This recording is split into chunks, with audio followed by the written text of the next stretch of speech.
صحافی بھائیوں کا شکریہ کہ آپ لوگوں نے یہاں پہ تشریف لائے ہمارے اس پریس کانفرنس کو کور کرنے کے لیے۔ جیسا کہ آپ کو معلوم ہے کہ جماعت اسلامی یوتھ نے ایک عظیم الشان پاکستان زندہ آباد یوتھ لیڈرشپ کنونشن کا انعقاد کر رہی ہے اتوار کو 30 اکتوبر کو انشاءاللہ لاہور مینار پاکستان میں۔ اور جو یہ کنونشن ہے تو انشاءاللہ جماعت اسلامی یوتھ اور جماعت اسلامی کی جو لیڈرشپ ہے اس کے اندر اپنے آئندہ سیاسی لائحہ عمل کا اور یوتھ چارٹر کا اعلان کرے گی وہاں پہ۔ جیسا کہ آپ سب کو معلوم ہے کہ پاکستان کے اندر تقریباً 15 سے 33 سال کی عمر کے لوگ جو ہے اس کی جو آبادی کے اندر تناسب ہے وہ 63% ہے، تو 63% اس ملک کا جو ہے وہ نوجوانوں کے اوپر مشتمل ہے، اور یہ اس ملک کا بہت بڑا اثاثہ ہے جو کہ ہمارے حکمرانوں کی نااہلی کی وجہ سے اس کو یوٹیلائز نہیں کیا جا رہا۔ اس کو جو پاکستان کا سیاسی نظام ہے، جو پاکستان کا معاشی نظام ہے، اس کے اندر اس کو جو اس کا حق ہے وہ نہیں دیا جا رہا۔ ہم لوگ دیکھتے ہیں کہ جو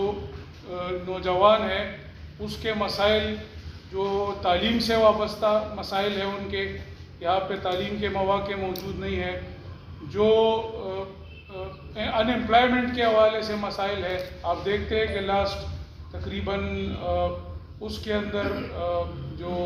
لاسٹ ہماری آپ ساری 10 سال کی حکومت آپ دیکھ لیں یہاں پہ اس صوبے کے اندر، اس حکومت کو لایا گیا جوانوں کے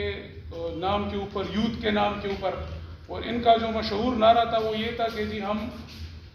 نوجوانوں کو لے کے آئیں گے آگے، نوجوانوں کے ہاتھ میں ہم لیڈرشپ دیں گے، نوجوانوں کو ہم ایجوکیشن کے جو ہے وہ مواقع فراہم کریں گے، نوجوانوں کو ہم جو ہے وہ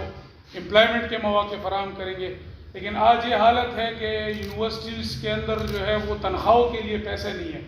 اور جو انڈسٹریز پچھلے 60 سال میں کہیں پہ اگر قائم ہوئی بھی ہے یا کوئی کاروبار یا کوئی انڈسٹریز اس صوبے میں موجود بھی تھی تو وہ بھی بند ہو گئی ہے، اور کوئی اس صوبے کا جو ہے وہ والی وارث نہیں ہے۔ اور اسی طرح جو 4 سال اس سے پہلے حکومت رہی مرکز کے اندر، تو اس کے اندر ابھی نوجوانوں کے لیے نعرے تو بہت لگائے گئے، لیکن نوجوانوں کے لیے کوئی کسی قسم کی کوئی پروگرام جو ہے وہ ترتیب نہیں دیا گیا کہ نوجوانوں کو اپلفٹ کرے، ان کو مواقع فراہم کرے، ان کو ملک کے باغ دوڑ اور پولیٹیکل اسپیکٹرم کے اندر ان کا حصہ ہو۔ تو ظاہر ہے کہ آج کا نوجوان جو ہے وہ سوشل میڈیا کی وجہ سے باشعور بھی ہے، بیدار بھی ہے، اور ان ساری چیزوں کو مد نظر رکھتے ہوئے جماعت اسلامی نے اس کنونشن کے انعقاد کا فیصلہ کیا، اور جماعت اسلامی یوتھ جو ہے وہ اس کنونشن کو انشاءاللہ 30 اکتوبر کو مینار پاکستان لاہور میں منعقد کرنے جا رہی ہے۔ اور اس کے اندر جو 30 اکتوبر کا پروگرام ہے، اس کے اندر نیشنل سیشن ہوگا جس میں ملک کے جو نوجوان مختلف قسم کے نوجوان، مختلف سوچوں کے جو لوگ، ان کو اکٹھا کیا جائے، ان کے درمیان مذاکرہ کیا جائے گا۔ اسی طرح اس کے اندر انٹرنیشنل سیشن موجود ہے جس میں بین الاقوامی طور پر جو نوجوانوں کی نمائندہ تنظیمیں ہیں ان کو مدعو کیا گیا ہے، اور اسی طرح اس کے اندر جو ہے وہ امیر جماعت اسلامی پاکستان سراج الحق خصوصی طور پر شرکت کریں گے، اور وہاں پہ وہ اپنے آئندہ سیاسی لائحہ عمل کا بھی اعلان کریں گے، اور انشاءاللہ اس کے اندر وہ یوتھ چارٹر کا بھی اعلان کریں گے۔ آج سے ایک ایکٹیویٹی سٹارٹ ہو رہی ہے ایک سیاسی جماعت کی، تو انشاءاللہ جو جماعت اسلامی یوتھ کا پروگرام ہے لاہور کے اندر وہ اپنے شیڈول کے مطابق ہی ہوگا، اس میں شیڈول میں کوئی تبدیلی نہیں کی گئی ہے۔ تو انشاءاللہ جو بھی اگر راستوں کی مسئلے ہے یا جو بھی ہے تو اس طرح کے ایشوز ظاہر ہے جماعت اسلامی کے لیے کوئی اتنا بڑا کوئی اہمیت نہیں رکھتی، تو اسی لیے انشاءاللہ جماعت اسلامی یوتھ جو ہے وہ اس پروگرام کو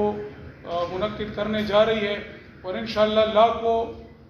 ہزاروں لاکھوں کی تعداد میں اس میں نوجوان پورے ملک سے انشاءاللہ شرکت کریں گے۔